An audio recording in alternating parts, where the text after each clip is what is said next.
Bem-vindos ao Te Conto Direito, o programa para você entender os seus direitos sem enrolação.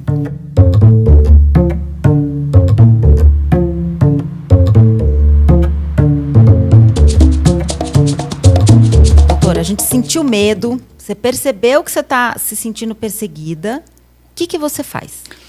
Um boletim de ocorrência é sempre a primeira medida, é o start para que qualquer procedimento criminal comece.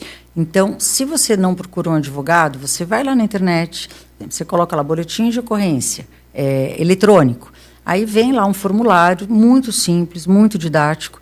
Você responde todas as questões do formulário e faz um pequeno histórico e conta o que aconteceu. Olha, estou sendo perseguida, estou me sentindo assim, desde tanto, papapá.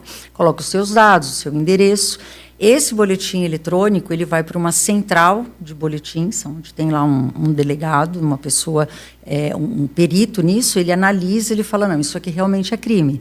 Ele vê o local onde isso aconteceu, né? Normalmente quando é pelas redes ou pela internet, o local é o local de domicílio da vítima, né? Aí ele manda esse boletim de ocorrência para a delegacia da região, onde a pessoa mora.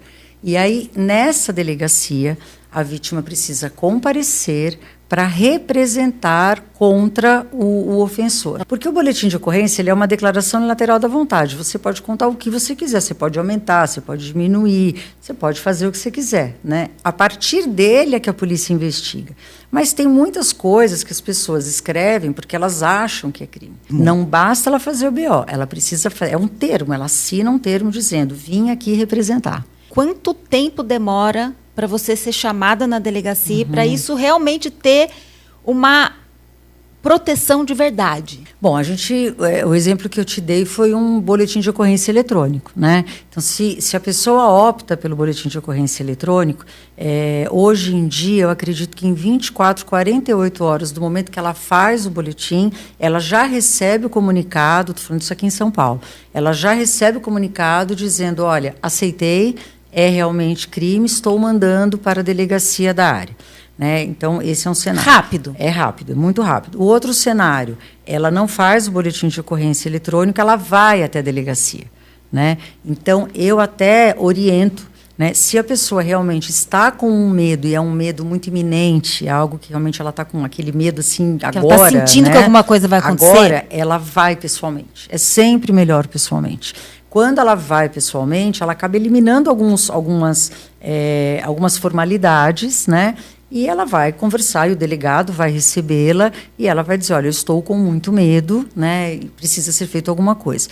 Muito provavelmente o delegado vai intimar, vai chamar o ofensor, e aí, assim, pela experiência da gente, né, a gente precisa sempre pensar nos casos médios, né? A gente não tem que pensar naquelas aberrações, né? A gente está falando aí daquilo que normalmente costuma acontecer.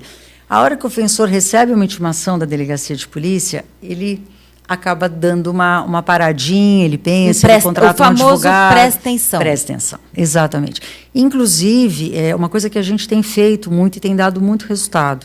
Quando a gente é procurado lá no escritório por casos de stalking, a gente notifica o ofensor.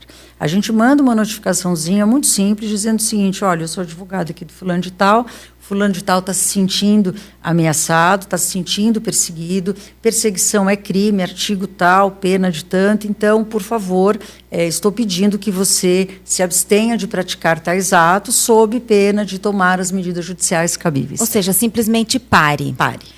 Não dá um medo também desse ofensor, dessa pessoa que está te perseguindo, assim que ele sabe Sim. que você vai tomar uma atitude, ele piorar Sim. a atitude e te dar esse chacoalhão?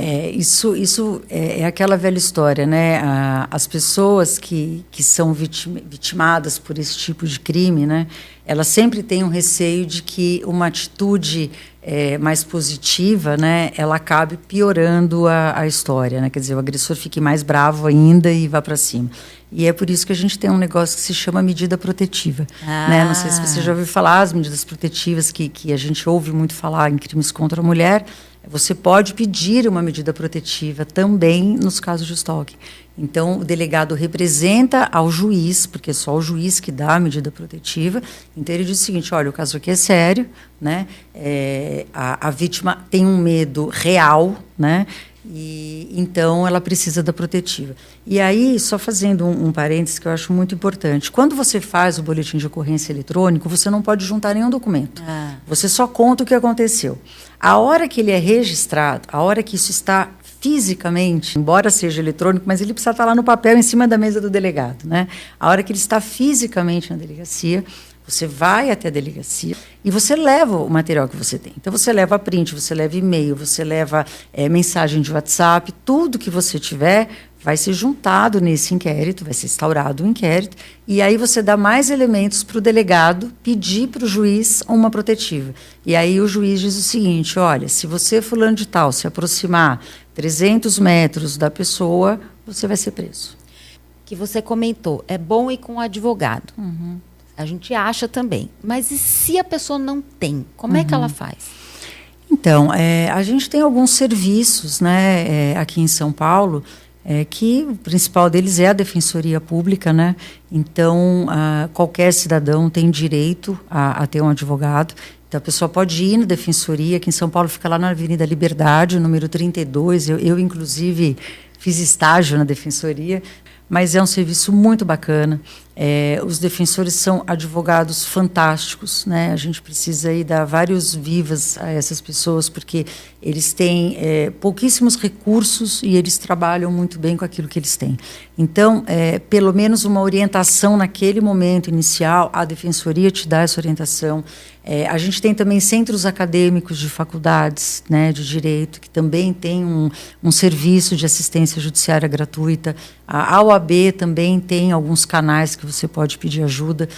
Então, assim, você não pode passar por isso com a desculpa de que porque você não tem dinheiro para pagar um advogado. Você tem condição de buscar, dentro dos órgãos públicos, uma ajuda para você conseguir, pelo menos, se proteger, né? Se você está com dúvida, a gente esclarece. Se você precisa de ajuda, a gente te dá orientação.